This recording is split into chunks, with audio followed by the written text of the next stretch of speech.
हृदय सम्राट एडवोकेट चंद्रशेखर आजाद भाई हैं।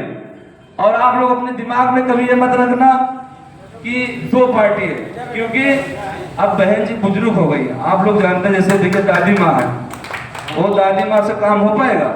नहीं हो पाएगा ना। तो ऐसे हमारी बहन जी वो आदर्श है। अब उनको आप लोग आराम दीजिए, अब हम लोगों को काम दीजिए, क्योंकि हम लोगों को संघर्ष में राष्ट्रीय अध्यक्ष एडवोकेट चंद्रशेखर भाई के संघर्ष में कहीं कमी रह गई हो तो बताइए, कहीं कमी रह गई है? चाहे सड़क पे हो और चाहे संसद में हो, कोई संसद में उनके जैसा बोलने वाले नेता है? बताइए, अब नहीं है ना। अरे तो वो इसीलिए नहीं है क्योंकि यहाँ आप लोग की ताकत उनके साथ जुड़ी हुई है। तो ये ताकत आप लोग कमजोर नहीं होने देंगे, नहीं होने देंगे ना। नहीं। हाँ, इसी जोश होश खवास से बस सिर्फ 7 दिन और रह गया है, सिर्फ 7-8 दिन, सिर्फ 7-8 दिन। आप लोग एक वोट, आप लोग अपना वोट बहुत कीमती होता है। मानवर कांसीराम साहब ने कहा था कि जो अपना वोट बेच दिया समझ लो अपनी बेटी बेच दिया। तो जैसे बेटी की रक्षा करना है उसी तरह वोट की रक्षा करना है, क्योंकि वो वोट ही वो ताकत है, वोट ही वो ताकत है जो मनुवादी आके आपके पैरों में गिरता है। नहीं तो कोई आपकी बस्तियों में आएगा? कोई मनुवादी आपकी बस्ती में नहीं आएगा। आपके पास वोट की कीमत है, वोट की ताकत है, इसीलिए आपके पैरों में आके वो गिरता है कि नहीं गिरता? तो इसको पैरों में अगर गिराना है तो आपको अपना वोट बचाना है, ठीक है?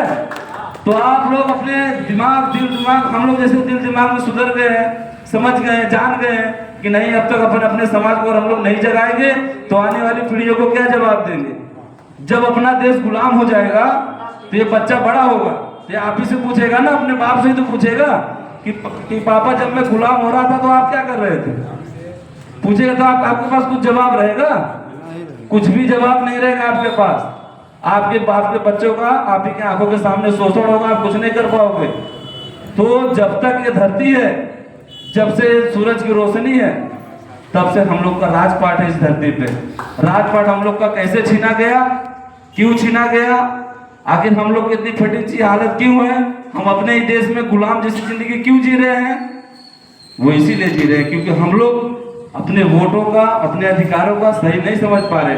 हम लोग अपना इतिहास नहीं जान पा रहे हैं। अगर जैसे हमें नहीं मालूम इतिहास तो भाई साहब से पूछिए, उनको नहीं मालूम है तो उनसे पूछिए, लेकिन पूछिए कि इस देश का हम मूल निवासी होके आज गुलामों जैसे जीवन जी रहे। 5 किलो राशन पे हम निर्भर हो रहे हैं। क्यों हो रहे हैं 5 किलो राशन पे? इसीलिए हो रहे क्योंकि हम लोग अपने अधिकारों को समझ नहीं पा रहे। तो अब वो समय आ गया है, अब आपका नेता मजबूत नेता है, बॉडी से भी मजबूत है। अगर वो संसद में बोलते हैं तो कोई अगर बीच में बोलता है तो क्या कहते हैं आप लोग सुने हो कि नहीं? चुप बैठो, चुप रहो, बोलते हैं कि नहीं? एकदम डांट के 500-700 में से डांट के चुप करके बैठाते हैं कि चुप रहो महिला विरोधी, तुम लोग देश चला रहे हो, सारी महिलाओं का शोषण हो रहा है पूरे देश में, लेकिन तुम लोग बोल नहीं पा रहे हो। तो आपका भाई एकदम निष्पक्ष है, एकदम बेबाक आवाज उठाता है, तो उनको कमजोर हम आप नहीं करेंगे। हाँ जय भीम। तो आप लोग बस ये सम्मान की बात है। भाई यहाँ मझवा में आ चुके हैं, परेरी में आ चुके हैं, अब उनकी निगाह यहाँ पे टिकी हुई है कि वहाँ की जनता हमें कितना सम्मान देती है। तो आप लोग वहाँ सम्मान के लिए हमेशा लड़ते रहिए। चलिए, हमारे और भी बहुत से सारे वक्ता हैं बोलने के लिए। चलिए एक बार नारा हो जाए, जय जय जय जय जय भीम।